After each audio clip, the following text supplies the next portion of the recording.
Telangana BJP పూర్తిగా defence లో పడింది.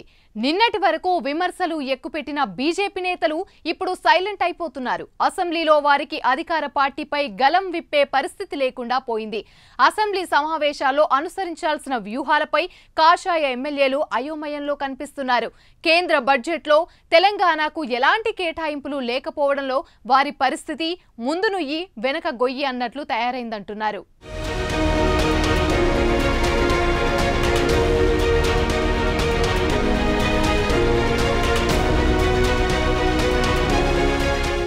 గత 10 ఏళ్లుగా ఎప్పుడు కేంద్ర బడ్జెట్ ఎప్పుడు వెలువడినా తెలంగాణ బీజేపీ నేతలు కిషన్ రెడ్డి, బండి సంజయ్ వంటి వారు మీడియా ముందుకొచ్చి గొప్పగా ప్రకటనలు చేసేవారు. అయితే కేంద్ర మంత్రి హోదాలో ఉన్న వారిద్దరూ బడ్జెట్ ప్రకటించిన రోజు కేవలం పత్రికా ప్రకటనలకే పరిమితమయ్యారు.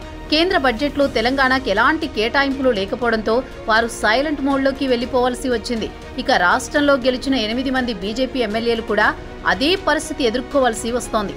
బడ్జెట్ రివైజ్ చేసి తెలంగాణకు న్యాయం చేయాలని కాంగ్రెస్, బీఆర్ఎస్లు అసెంబ్లీలో తీర్మానం చేశాయి. కేంద్ర బడ్జెట్ కేటాయింపుల్లో జరిగిన అన్యాయంపై తెలంగాణ అసెంబ్లీలో చర్చ సందర్భంగా బీజేపీ ఎమ్మెల్యేలు నోరెత్తలేకపోయారు. అయితే ఒక రోజు తర్వాత మీడియా ముందుకొచ్చిన కేంద్ర మంత్రి కిషన్ రెడ్డి కేంద్ర కేటాయింపులపై బీఆర్ఎస్, కాంగ్రెస్లు మాట్లాడుతుండడం హాస్యాస్పదంగా ఉందన్నారు. గతంలో ఇచ్చిన నిధుల లెక్కలు చెప్తూ వాటిని దుర్వినియోగం చేశారని ఎదురుదాడికే దిగుతున్నారు. మొత్తం మీద ఇప్పటి వరకు అధికార పార్టీ కాంగ్రెస్ పై పదే విమర్శలు చేస్తున్న బీజేపీ ఇప్పుడు డిఫెన్స్ లో పడింది. అసెంబ్లీ సమావేశాల్లో కాంగ్రెస్ ప్రభుత్వాన్ని విమర్శించే అవకాశాన్ని కోల్పోయిందన్న విశ్లేషణలు వినిపిస్తున్నాయి. గట్టిగా ప్రశ్నించినా ఇప్పటికే తెలంగాణకు బీజేపీ ఏం చేస్తుందని ఇటు కాంగ్రెస్, అటు బీఆర్ఎస్ అసెంబ్లీలో బీజేపీని టార్గెట్ చేస్తున్నాయి. దీంతో బీజేపీ ఎమ్మెల్యేలు ఏం చేయాలో తెలియక తలలు పట్టుకుంటున్నారట.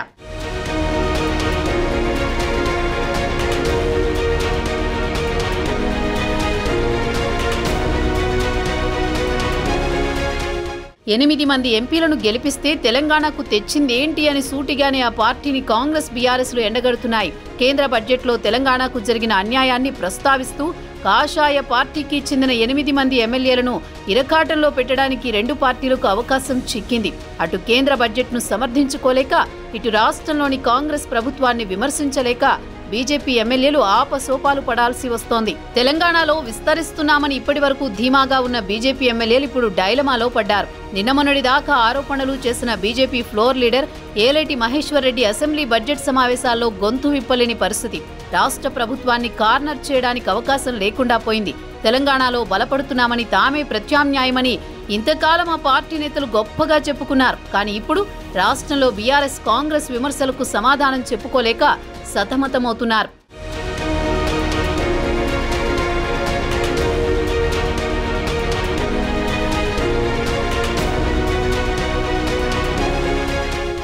ఇక బీజేపీపై కాంగ్రెస్ మరింత దూకుడు పెంచుతోంది. బడ్జెట్లో ఇచ్చింది ఏమీ లేకపోవడంతో రాష్ట్రాల అభివృద్ధి పట్ల బీజేపీకున్న చిత్తశుద్ధి ఇదేనా అంటూ ఇప్పటికే విమర్శలు గుప్పిస్తున్న కాంగ్రెస్ నేతలు అసెంబ్లీ వేదికగా బీజేపీని టార్గెట్ చేస్తున్నారు. ఇంతకాలం రాష్ట్రాల హక్కుల్ని కాలరాసిన కేంద్రం ఇప్పుడు వివక్షతో వాటిని ఆర్థికంగా దెబ్బతీసే కుట్రకు పాల్పడుతోందంటూ బీజేపీని టార్గెట్ చేయడం మొదలుపెట్టారు. మరోవైపు మొదటి నుంచి బీజేపీ మీద, కేంద్ర ప్రభుత్వ వైఖరి మీద నిప్పులు చెరుగుతున్న బీఆర్ఎస్ ఎమ్మెల్యేలకు ఇప్పుడు కేంద్ర బడ్జెట్తో మరో అస్త్రం దొరికింది. 10 ఏళ్లుగా తెలంగాణకు బీజేపీ ఇచ్చింది గుండు సున్నా అని ఓపెన్ గానే వారు చేస్తున్న విమర్శలకు ఊతం దొరికినట్లయింది. మొత్తం మీద కేంద్ర బడ్జెట్ తెలంగాణ బీజేపీ ఎంపీలు, ఎమ్మెల్యేలను పూర్తిగా డిఫెన్స్ లోకి నెట్టేసినట్లే కనిపిస్తోంది ఇప్పుడు.